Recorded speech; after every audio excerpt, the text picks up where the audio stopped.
So John Anderson is a dedicated researcher with a profound understanding of Earth time, which gives him a wonderful perspective of where we find ourselves today. So John, tell us a bit about life on Earth over the last 4.6 billion years. So this is my garden sculpture. It represents Earth time from 4.6 billion years down there to the top, to the present up the top there. Our earliest evidence of fossil life on Earth is fossil bacteria or bacteria-like organisms around about 3.6 billion down here.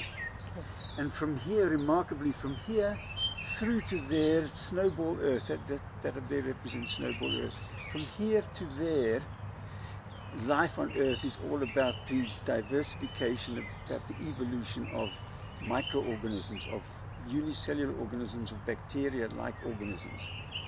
From there to there. Wow, that's so interesting. And what very few people know about is snowball Earth. Snowball Earth lasted about 150 million years. Literally, through climate change, drastic climate change, Earth became an ice ball. Wow. And then it melted after about 150 million years. And the explosion of macrocellular life, of life more or less as we know it today, occurred after the melting of snowball Earth. And in the half a billion years from there on, 500, 600 million years from there to the present, there have been 5 global extinction events. Radiation of life, global extinction event. Radiation of life, global extinction event. Oh. And those have been caused by huge asteroids hitting the Earth, mega volcanic events causing essentially the pollution of the atmosphere. So when did human beings as we know it appear on the scene, and what sort of impact have we had? So we are very come lately. We're right up there. Where the dinosaurs died out about over here at the 5th extinction event. Okay. Wow. We're of the last 300,000 years, which is a blink in Earth time. The last we've evolved over the last 10 million years or so from a stock of great ape like animals in the forests of Africa, tropical forests of Africa. But we've emerged as a species about 300,000 years ago. Wow. Okay. Right at the very top there. Wow. And in that 300,000 years, what have we done, I suppose, to the rest of life on Earth? in that 300,000 years, we've taken mastery over the rest of life. I mean, here again, there's the rest of life. Here's macrocellular life. All the plants and animals as we know it, we're about one of 10 million species. Yes. Wow. But we sort of consider ourselves a master of the lot. Okay. 300,000 years. Sure. Gosh. Okay, so, well, I suppose if I look around us today, I hear tell that we really are here in the midst of the 6th extinction of life on Earth. Can you tell us a bit more about that? Well, so as I said, from around about here through to around about here when the dinosaurs died out, there have been 5 global extinction events. Yes. The dinosaurs died out 66 million years ago when an asteroid hit the Earth. An asteroid about the size of a city slammed into the Earth, disrupted the atmosphere, and the dinosaurs were gone. The birds survived and a few other things survived, but most 90% of species of life gone. Yeah. And what we are doing right at the very top there, we are acting in our explosion of numbers, and in our colonizing the world. There's industrialists and agriculturalists and erasing the wilderness.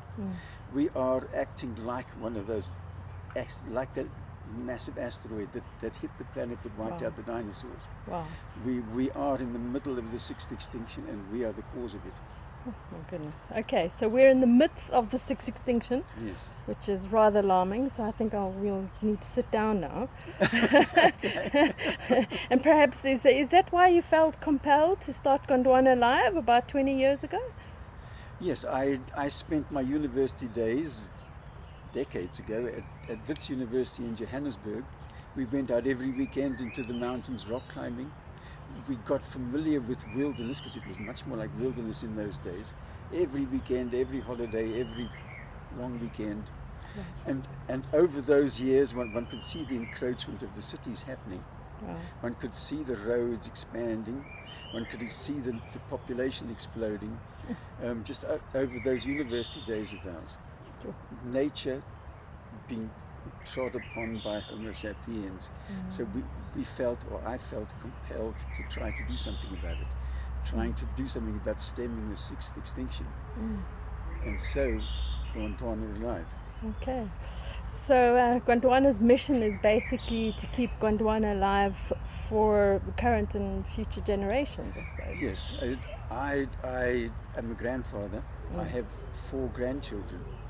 And as with any other species of animal or plant, our primary occupation on Earth is finding a mate, is reproducing, is sending out offspring, sending out genes off into the future. And that's a hopeless process if we simply allow the sixth extinction to continue and we all just, in 50 years' time, we're into oblivion, out of here. That's not good enough. No, absolutely, it's not good enough. So I'd love to see or to hear a little bit about what you would like to see happen in the next 50 years. But perhaps let's go and sit and Shall we can we chat venture some more. across there? Okay.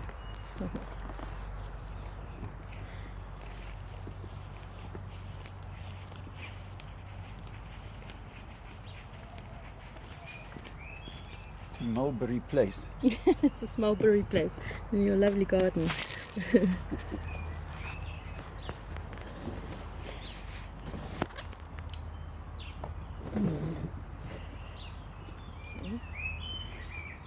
So what would you like to see happen in the next 50 years? As far as I'm concerned, we need to achieve the impossible. We've achieved the impossible many times in the past, as with the agricultural revolution, which was the beginning of the sixth extinction. That would have appeared impossible to anybody living before that. To a hunter-gatherer, the agricultural revolution, colonizing the world as agriculturalists, would have been impossible. The scientific revolution would have been impossible. I'm hearing part of the sixth extinction. This noise here is part of the sixth extinction. Leaf blowers are decidedly a part of the sixth extinction. Okay. It's the leaf blowers. Yes, achieving the impossible. Yes, yeah. What was impossible yesterday is possible today. It's happened many times in the past through other revolutions, the scientific revolution, the industrial revolution, the medical revolution. We've got to go through some more revolutions now in the next three decades before we reach 2050. Those revolutions, as far as I'm concerned, are ridding ourselves of 200 countries. 200 countries at each other's throats is totally counterproductive. Warfare will go with it. We need a united world, not a United Nations any longer, because that's nations, but a united world. The concept of Jan Smuts, a united world, holism, or of Edward Wilson, consilience, globally. Yes. And to achieve that, we need to draw in all 7.4 billion persons globally. They've all got to be part of that effort. We've got to include the 10 million other species on Earth trying to share this planet with us. They've got to share in the democracy. Democracy has always been evolving, and it's got to continue evolving, and it's got to bring in the 10 million other species on Earth.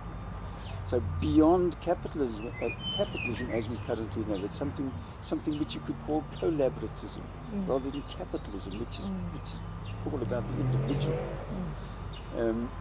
So yes, all of those changes, a new way of humans looking after Mother Earth for themselves, for the next of kin, for the children of today and the children of tomorrow. Nelson Mandela's words. It is this year is Nelson Mandela's 100th anniversary. Amazing. So as he endorsed this project at the very beginning, So there's another expression of this extinction. So John, to reach 7.4 billion people and reawaken their love and their connection with nature, and really make what sounds like some really profound shifts in the way about which we go about living on this planet. You feel it seems impossible, but you feel it's possible because time has shown us that the impossible actually is possible. It is actually possible. It's happened many times. So we will reach 7.4 billion. Have you spoken about the African Life Corridors yet? No. You've produced some really excellent publications to reach these 7.4 billion people and share your message. And I think here's some of them. There's the Towards Gondwana Live. That was your first publication? This is now 20 years ago exactly. Wow. So this year is the 20th anniversary of Gondwana Live.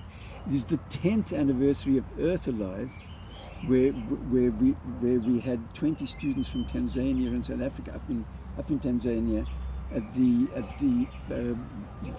Earth Summit there 10 years ago. This is the project we are currently involved in, and we're wishing to complete and launch this year the 100th anniversary of Nelson Mandela. So Fantastic. He endorsed all of these projects exactly 20 years ago when he was still president of South Africa. Wonderful. And the core of his message was for the children of today's world and the children of tomorrow's world.